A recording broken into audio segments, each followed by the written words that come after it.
So I was at a diner the other day. I was, just with my family, and I was getting a burger like any normal American would. And the waitress, she comes over and she says, "Well, how would you like your burger cooked?" I say, "I'd like medium." She says, "Pink, no pink." I say, "Pink, that's fine." And then she asks, "Lettuce and tomato, is that fine?" And I started sobbing uncontrollably. And no one could and it's making people uncomfortable. Like, people are getting really, really uncomfortable, and I just can't stop, and my whole body is shaking. And my spouse needs to say, I'm sorry, you didn't know. Um, he was in the Great Tomato Wars, and the fact that you brought that up without a trigger warning really he's having tomato war flashbacks at this moment, and it's not something I control, you know? I've been to therapy for 30 years, but there are some things you can't unsee, like when your buddies are getting ripped apart by tomatoes and foxholes. You just some things you just can't unsee. Lost a lot of good friends in the tomato war. Tomato wars. Having said that, welcome to another episode of A Dangerous Podcast.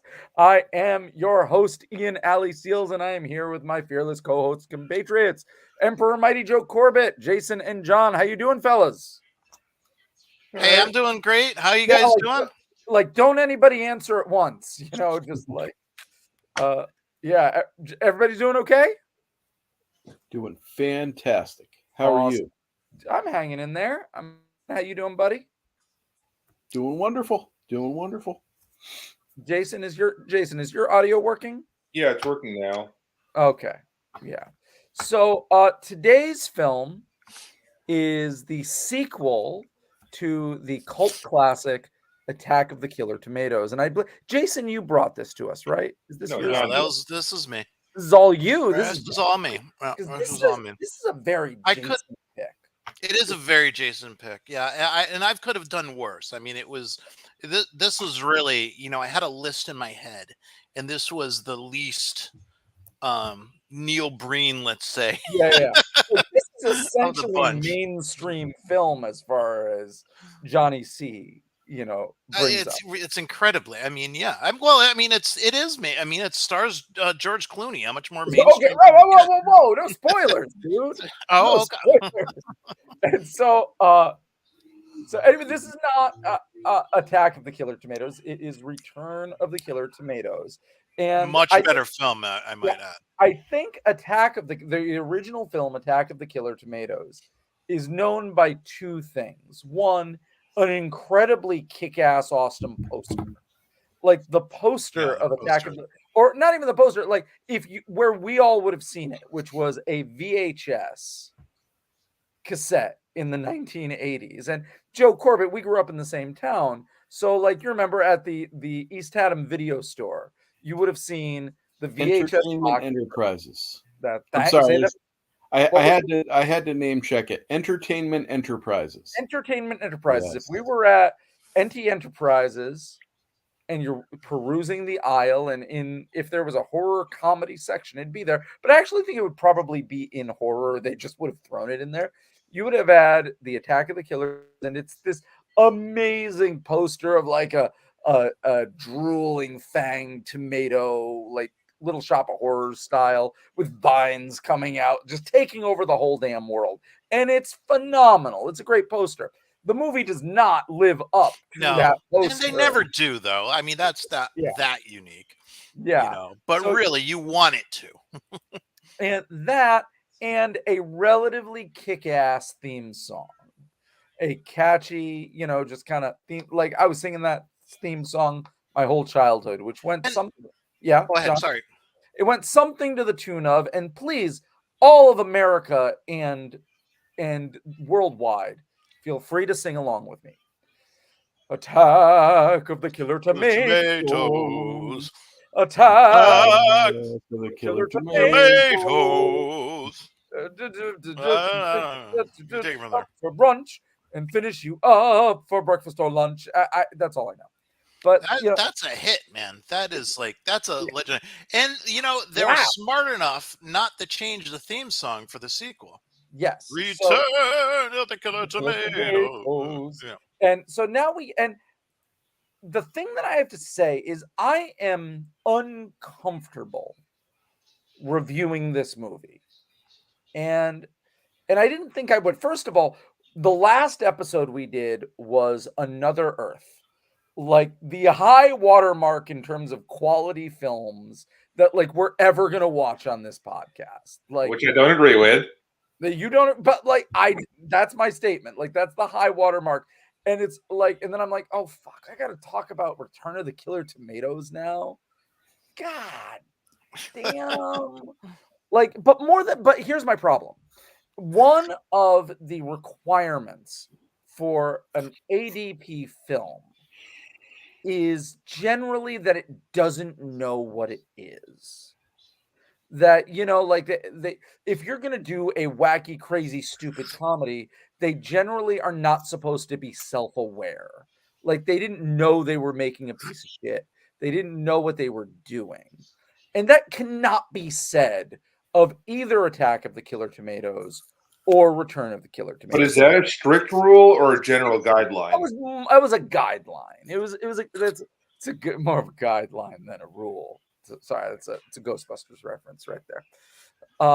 But that's my personal compass in this. There are a lot of movies that are super crappy that believe they're in on the joke, and I don't have patience for that. And so this is a movie that absolutely knows what it is trying to be and leans into it to an obnoxious degree, which makes it uncomfortable for me to review because anyone in that movie can say, yeah, of course it's a piece of shit. We knew it. We make 7 jokes about it a minute. All right.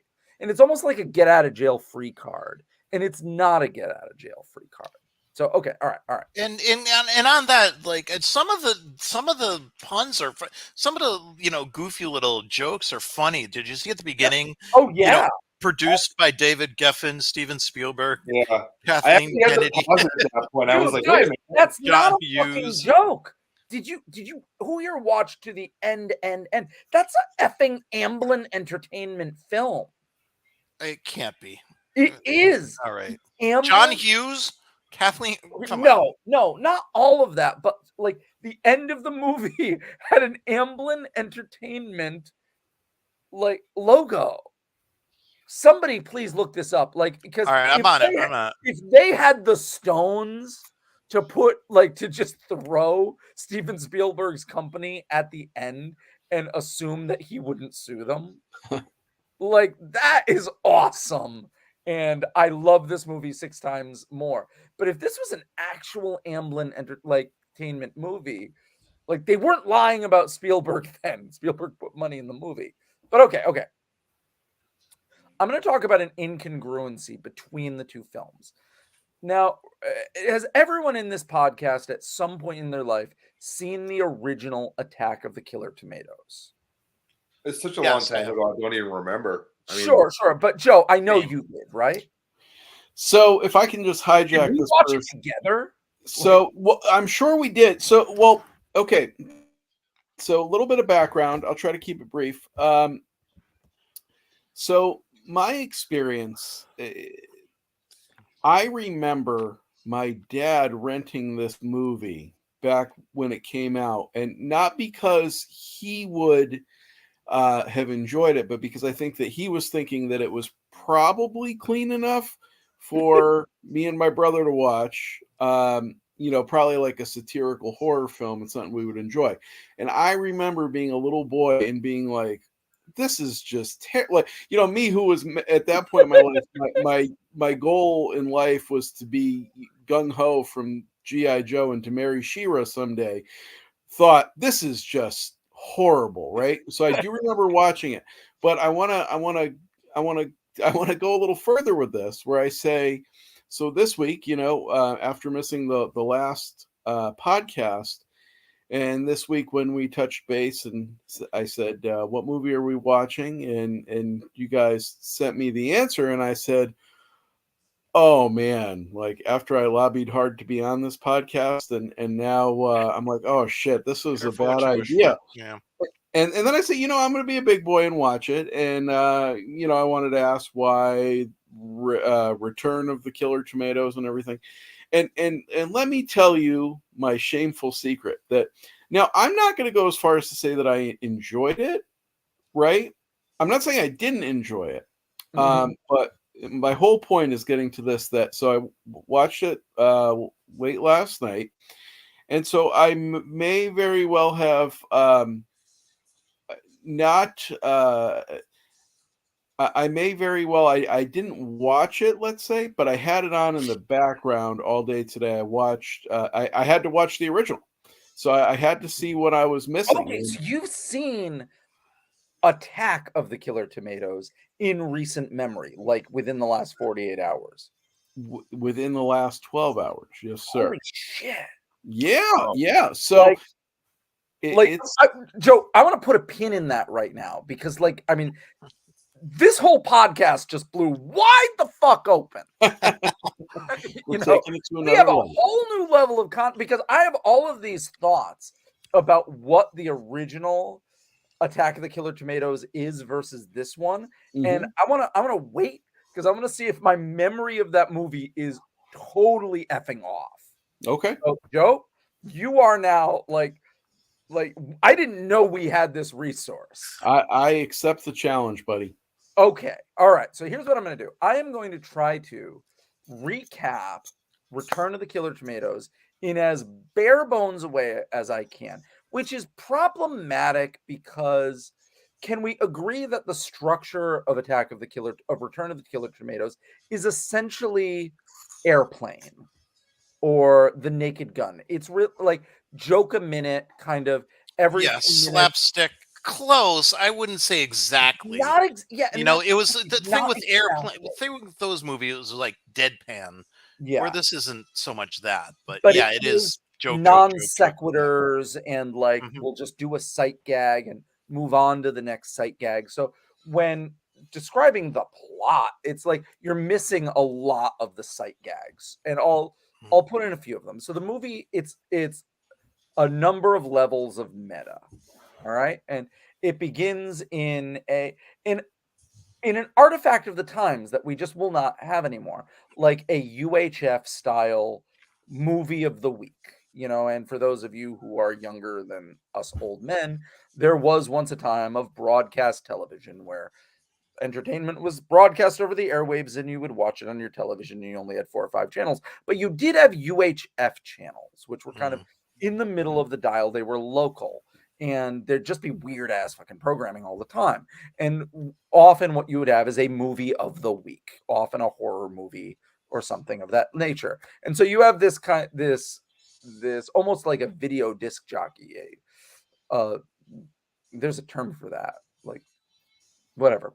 Anyway, running this saying, "Oh, welcome to watch the Return of the Killer Tomatoes," and stay tuned because I'm going to be calling random viewers. And if you say the magic word, which is you get $9.98. And all right. And already there are some pretty funny sight gags in this, as in he doesn't know where his camera line is. So like he'll be looking one way, stop what he's saying and just move and look at the camera again. It's humorous. And so then they start the movie, but it's a false start because it starts with a beach movie where it just shows these hot teens in bikinis running to these beach dudes. And then there's a song going like, "Beach girls taking the tops off, beach girls." It's really funny, actually. And then you hear someone say, "Why are you playing this movie? I thought we were playing Return of the Killer Tomatoes." And fine. And so then they play the actual movie. All right. This takes place in a post-Attack of the Killer Tomatoes world where there are no more killer tomatoes, but tomatoes have been outlawed. In fact, eating a tomato or buying a tomato is akin to buying and shooting up heroin. So that's the world we're living in. And our main character, Chad. Our main character, Chad, is the nephew of the hero of Attack of the Killer Tomatoes, who was what the hell was that kid? Oh, Wilbur Finletter, played by Jason. The people who made this movie had no idea what they had when they made George Clooney the sidekick. Guys, you're pulling it every time. Is that a secret? Do you think that's a secret, Ian? Spoiler. So Ian. okay, You were talking about Chad. I hate to. all right, that's break good this point. thing. Good point. Okay, so we got Chad, who is the nephew of Wilbur Finletter. This is Chad Finletter, and he works at a pizza place. And the joke is, in a world without tomatoes, what do? So you put jam on pizza and pepperonis on it and everything. And often throughout all of the scenes in the pizza parlor, they're making these weird ass pizzas with it's boysenberry spread and raisin Peanut butter and stuff. and peanut butter. Am I the only one who was watching those going like, damn, dessert pies are actually pretty freaking good, man? Yeah, no, Like- I was thinking the same thing, dude. I'm like, I could really go for one of those dessert pies. That man, those pretty good. So anyway, yeah, there's a world without tomatoes, and what does that do to the pizza? There is a mad scientist played by the incomparable John Aston, the TV's Gomez Adams, who is apparently responsible for the original Killer Tomatoes. I don't know, but what He's a mad scientist in the lab making the tomato. Yeah, I don't think he was in the first movie, but Oh, he wasn't. no, I don't think so. But No. he's not. Thank you, Joe. Nope. Joe would know. So what his deal is he's taking tomatoes and he's transmogrifying them into peoples. So, taking tomato, turn it into a Rambo guard with a machine gun. I actually think of those machine gun guys as if they took the characters from the video game Contra and just put Yeah. it in real life. That's a very good point. Yeah, so he's turning them into the real life Contra dudes, and a super hot Kathy Ireland type. So, whose name is Tara, who is his love slave and housekeeper. Made from tomatoes, everybody. Made from tomatoes. So then, you note that our hero Chad is super in love with Tara, who I don't know how they know each other, but he'll go to the house and deliver a pizza and say, so what's your deal? Why are you with Professor Gangrene? What are you his daughter? She's like, I'm his lover and I cook and I do chores. He's like, okay, if you need any pizzas, I'm over here. So all right, so he's a nebbish nerd, she's a super hot sex slave. There you go. We then meet his best friend, who is George Clooney. Now, this caught me utterly off guard. I was Absolutely. literally, I want to tell you how off guard this caught me. So I'm watching the scene, and it's YouTube, so I don't have the best quality. And this is not a well-lit movie. And so there's this guy with this bouffant hair, this just puffy hair. And his gag is he's tricking women to have sex with him, which does not hold up in the post Me Too world. But what he's done is he has, and talk about a sign of the times, he has a booth that says "Win a free date with Rob Lowe." Right, because George Clooney hadn't blown up to the point yet where the booth would probably Say, later on be win a date with George Clooney. Yeah, no. So it's win a date with Rob Lowe, and there's lines of sexy ladies waiting to win a date with Rob Lowe. And then so Chad comes up, and this is George Clooney is playing Matt Stevens, his friend Matt Stevens. And as I'm watching this, I'm like, God, this douchebag looks a little bit like George Clooney. Like if you turn to the right, that grin, there's no way though. And I go on IMDb and I'm like, oh, it's fucking George. You didn't know that going I had into this? no idea. Wow. Okay. Like, cool. It was like mid-scene. Surprise, huh? Yeah. And so, all right. So I had actually looked up the cast before I watched the movie, and I was like, George Clooney, really? What the hell? George fucking Clooney. So we've now set up our characters. We got Chad. He's a nebbish nerd. is in love with Tara, the sex slave, who is also a tomato turned human.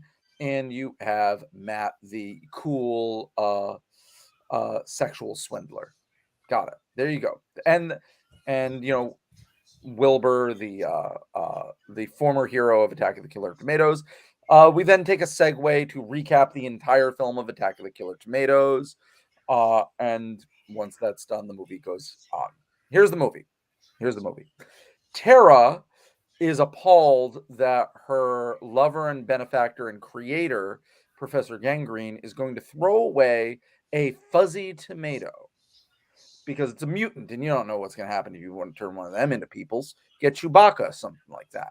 So he throws them in the trash and she's like, "You're my brother. I'm going to save you, fuzzy tomato," or FT. And then she runs away from home. And the only person in the world she knows is that pizza delivery man. So she goes to the pizza office. She goes to the pizza parlor. She goes to the offices, everybody. The central pizza office. She goes to the pizza parlor and walks in and says, "Would you like to make love?" And he's like, oh my God. That's Whoa. such an 80s teenage Like, way of maybe- putting it. maybe Just you want like, a cold drink or something. She's like, and there are funny jokes here, even raunchy ones. Like she's like, "I am well versed in 180 sexual acts, and I know 737 recipes. Would you like me to make you a sandwich? And would you like a blowjob?" And he's like, "Oh my God, I never saying anything like that." And so, but not looking to gift horse in the mouth, he takes her home and does have sex with her.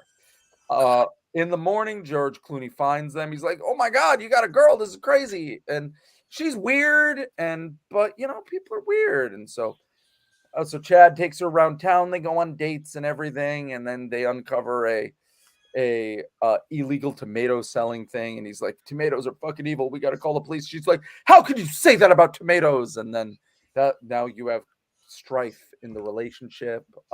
They go to dinner. She accidentally turns into a tomato because that happens. Like when they hear music, accidentally.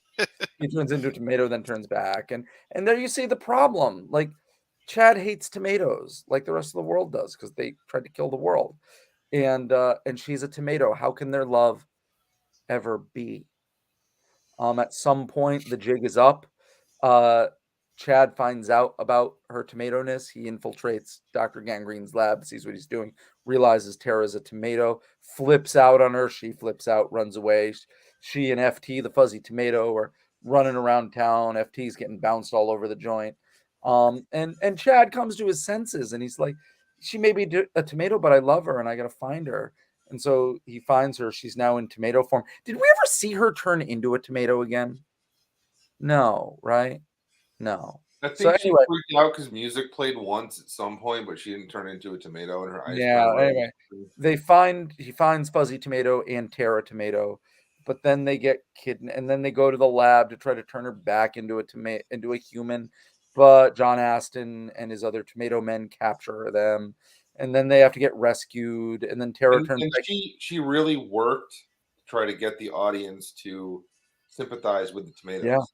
Yeah, absolutely. Like this is an acting exercise. I felt the persecution of tomatoes, and and so then she turns back human, and then they fight Dr. Gangrene. Does he go to jail or do they turn him into a tomato? I was assuming that he was going to get his comeuppance and they were going to turn him into a tomato. What happens to him?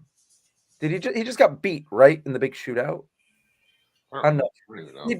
We saw the movie, guys. All right, they defeat Dr. Gangrene and Chad, we assume is going to marry his tomato bride and live happily ever. She's really hot, guys. I got to like she's real hot. And and then the world is safe from tomatoes. The world is there a change? I don't remember, guys. Is there a change in the world? Do people start eating tomatoes again? No. Okay. Well, I don't know if they go that far, but I know that FT becomes a celebrity because there's Oh, several FT. Yeah, you're right. Well, At first, that Tomato becomes super. the celebrity status of FT was really just like a joke on 80s movie merchandising. They're like, It's Christmas is coming. Buy your kids an FT toy." Yeah, absolutely. The Yeah, font for FT almost looked kind of like the font for ET. yeah. Amblin Entertainment. Ah. And so then the movie ends with bikini babes on a beach with George Clooney, and they play the beach Yeah. babes Which, taking up the steps. which is pretty much George Clooney's future. Yeah, he's gonna Yeah, live the that life dream. he's lived. That yeah. All right. It's been 25 minutes. I think I did it in 15. Do we feel I've recapped Return of the Killer Tomatoes enough? It's acceptable. I don't think I mean, it's really necessary. like, I don't know how anybody could recap this movie at all and take more than like 5 minutes, but you did a great job. Well, thank you. But if you go by the individual sight gags, Yeah. it's going to take a long. I'm going to give one. It's one of the most ongoing. At one point in the middle of the movie, it breaks down. It breaks the fourth wall, and you pan out to the whole crew, cast and crew, and the director's like, "Listen, everybody, I'm sorry, we ran out of money. We can't keep doing the movie. Sorry, we're done. We can't keep doing the movie." And Chad's like, "What are you talking about? I turned down a pilot for this." And then SAG aftra people. Like, there's a lot of SAG aftra stuff happening in this movie, which is interesting with the writers and actor strike that's been going on. But anyway, then George Clooney comes out and says, "All right, listen, I've got the solution. Let's just start doing product placement. We've been using generic stuff. Let's get money, and the movie can go on." And so then they lean into that super heavy in the second half, where they're like, "Man, I sure do love this Pepsi, and how about this Crest tartar fighting toothpaste, and man, these ATVs I'm about to ride, they're from Liberty Honda in San Diego, best sales in the country." Like, they lean into that joke, and there's a lot of that, and that goes into what are they trying to do here? And I really think that they're trying to kind of do Airplane a little bit. Did the product placement gag drag out a little too long? Yes. Yeah, it did. Yeah. Yeah. So, a lot of their jokes just kind of miss their mark. I don't know. a lot, but here's what I am going to say, and I'm going to go back to what Joe was saying. I don't hate this movie. I don't hate it either. Right. Don't. A lot of the movies we watch, I hate. Yeah, there are actually plenty of the jokes in this movie that are actually funny. They are really. I don't think they are anywhere near as clever as they think they are. Right. That's the problem. Like, Airplane is fucking clever. It is like Naked Gun is clever. This Very movie clever. is barely. It's not exactly as clever as they think they are, but it is funny. There are funny jokes in it. And damn, if you're watching this movie saying who is going to be a superstar, I think you would have called George Clooney, because even at what has he got to be, like 26 years old when this movie's coming out? I don't know how old he is, but you're like, that is a charming motherfucker right there. That is a good-looking, charming motherfucker. Like, that guy's going places. But he's better. He's lucky. He's one of those people who he's better the older he gets. Like, he's better now than when he was young. Oh, sure. I mean, how many movie stars, Robert De Niro or whoever, you wish they were young, or, Joe Pesci, and it's like he's better since he turned 40. But I'm still saying you saw it then. Like, if you watch, that's a challenge, everybody. Watch Return of the Killer Tomatoes and see if you're not like, damn, George Clooney. I saw where I get where that came. George Clooney. Yeah. Okay, now we don't need to belabor this point. I mean, I think what I find interesting about this movie is that it's actually pretty coherent. It is a pretty straightforward 80s sci-fi comedy. Like, there are a lot of them. It is more coherent than Weekend at Bernie's. I'll tell you that for goddamn sure. Can we please not do Weekend at Bernie's 2? Whoever is coming up and choosing the movie next, can we not do Weekend at Bernie's 2? I make no promises. Did they ever make a third? No, I think That would be funny. I think thought there's- it was fun. I just thought the concept that they made a sequel. Like Yeah, we're yeah. gonna The we're balls gonna on that we're studio. gonna have more adventures with this dead body. I think by that week really could have 23, been. they might be a little bit rotten. I mean, that could have been a really funny movie if they like did it the Guys, right. They guys, just guys, tried guys. to. I know. They haven't paid us to watch Bernie's 2 yet. Like, you know, we're already they paid us plenty of money to watch this movie. So, but here's where I'm going. This movie has a coherent plot. There are characters. They go from point A to point B. There's a thing happening. I will say there's actually very Holy crap! There is a Weekend at Bernie's 3. We're Okay. watching that next movie. So, Yeah, but here's where, guys, I said Joe Corbett's blowing this thing wide open. Here's what I wanted to say. My recollection of Attack of the Killer Tomatoes Sr. is that it is essentially stream of consciousness. That there's almost no plot to it. It's random scenes and tomatoes, and it's just weird fucking shit. It's almost not a movie. And that you follow this up with what I would almost consider a straightforward, crappy 80s comedy, I find fascinating. Joe, please tell us your experience of watching the original. Okay, so I'm no expert, but I do think that there's a common thread that's running through Attack of the Killer Tomatoes. It's a very loose plot, but I think that the feeling that it's really disjointed comes from the fact that I think they're trying to get a lot of jokes in. I think they're trying to get, satire in at the Reagan administration. I think that they're trying to get, they're just trying to pack a lot in, and they can't really decide which way to go. But I do think that the plot is a lot more consistent and easier to follow in the sequel. With that said, I mean, you can follow along, if you're going to give credit to that, the plot is basically that somehow, some way, we don't have mad scientists, but we know that it actually kind of starts like your standard apocalyptic film. Government's trying to keep secret the fact that tomatoes are starting to rise up against their human oppressors who farm them for food. They're striking back. They're hurting people. They're taking over little communities. The government is involved. The military is fighting back in small remote towns and everything. But the focus is the secrecy involved. That is about as heavy as the plot gets. Everything over and above that is just like, let's throw as many satirical jokes in here as we can. There's a lot of spy references. There are there's a lot of throwbacks to, I would say, a lot of the shtick comedies from the 60s and 70s. So yeah, I think that my guess is you probably had a group of friends or acquaintances kind of like this who were just spitballing and throwing ideas out, and then finally just came back and said, like, yeah, let's just put them all in. Like it all kind of works, and if it doesn't, then we move on to the next joke immediately afterwards. So.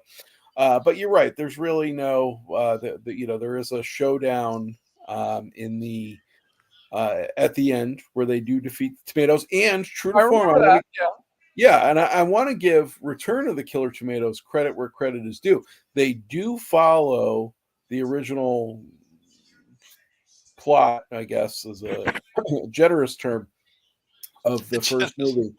I absolutely love the fact that it is the song "Puberty Love," which defeats the tomato insurgency. So,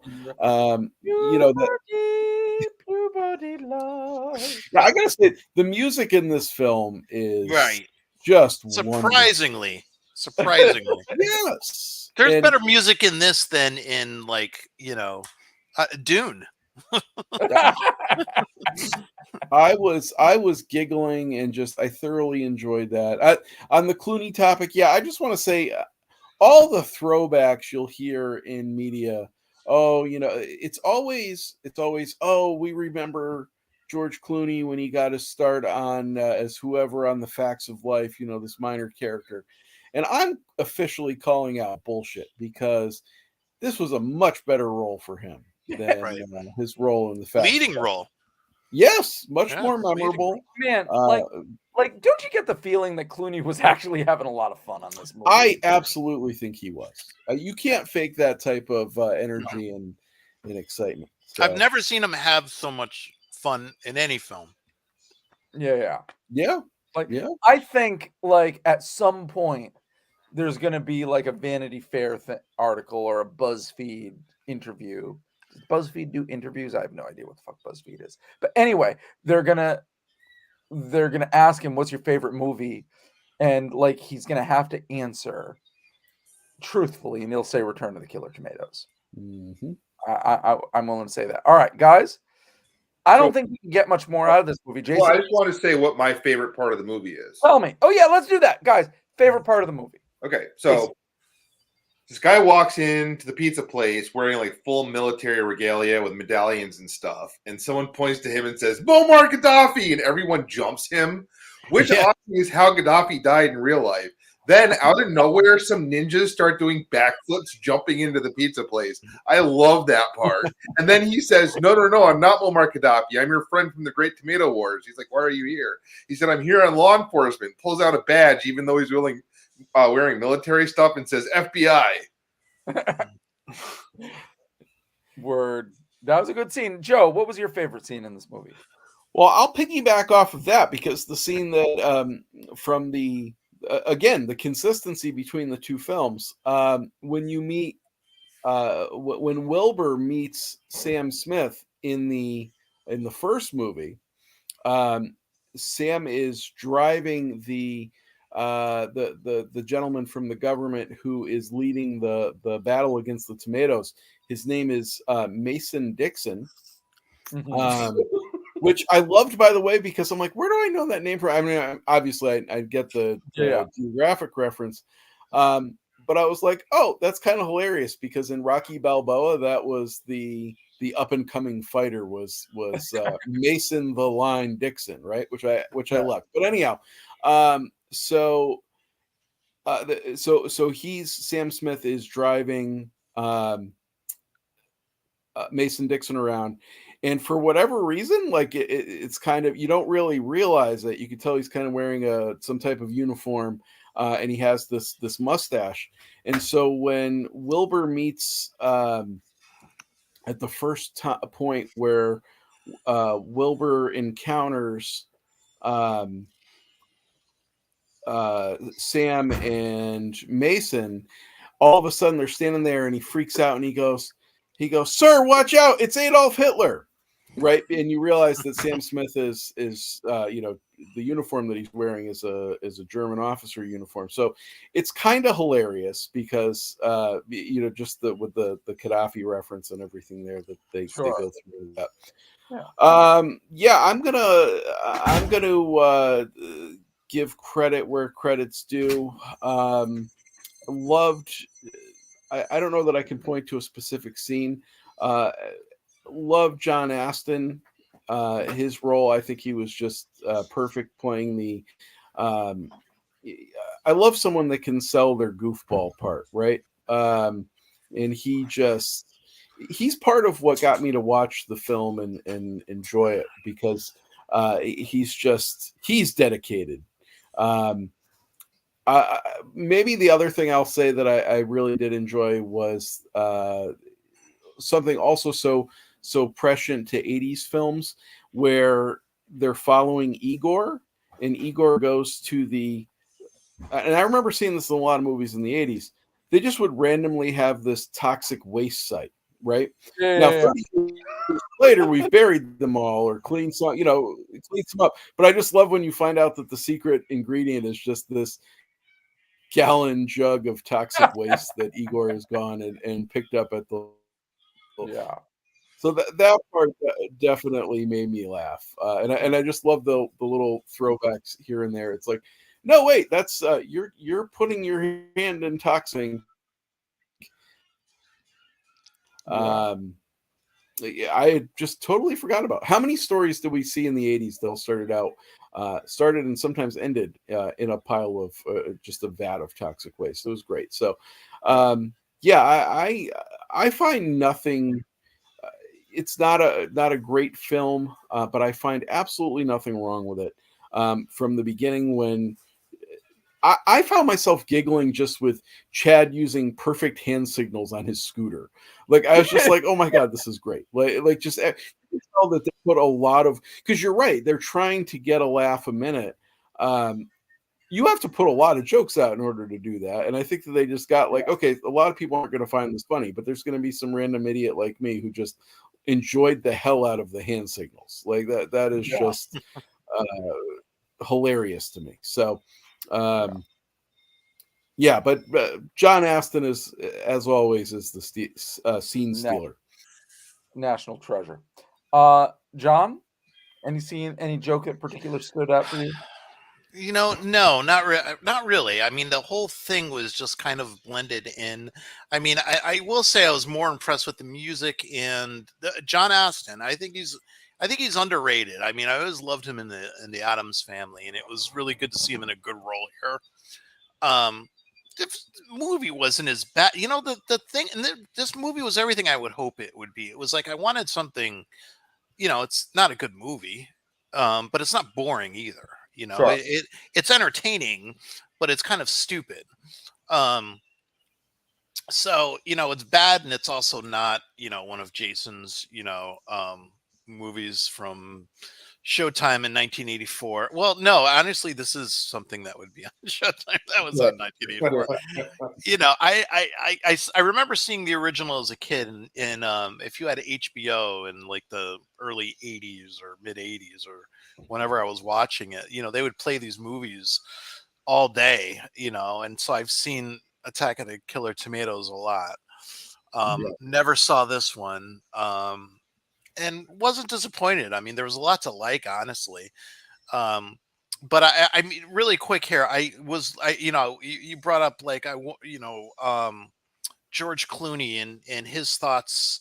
I wanted to see what he thought about this, and I got a good quote for him. Sure. Okay. Oh, nice. All right, here it is. He's like, I've done really crappy movies or crappy jobs when I was broke. And people go, why did you do Return of the Killer Tomatoes? Why? Because I got the job. So, Nice. probably isn't going to say it's one of his favorite movies that he did. But, I mean. There you go.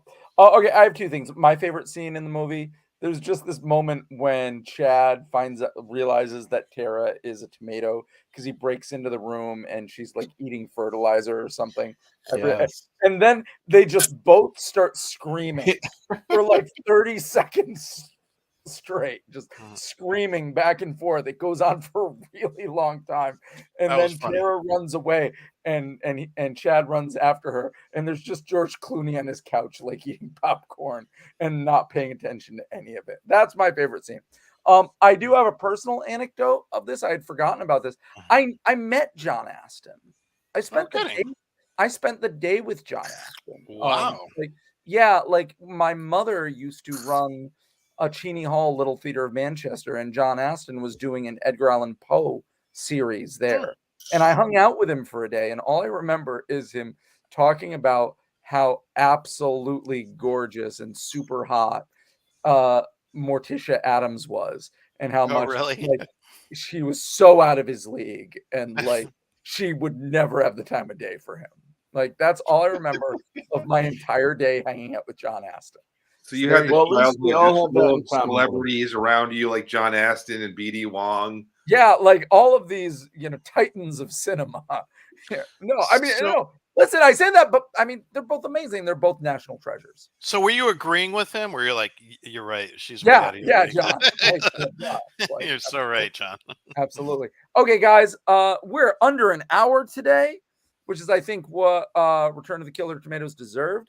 So it is my turn And you have no idea how effing close I am to saying we're gonna watch Weekend at Bernie's 3. I'm so close to it.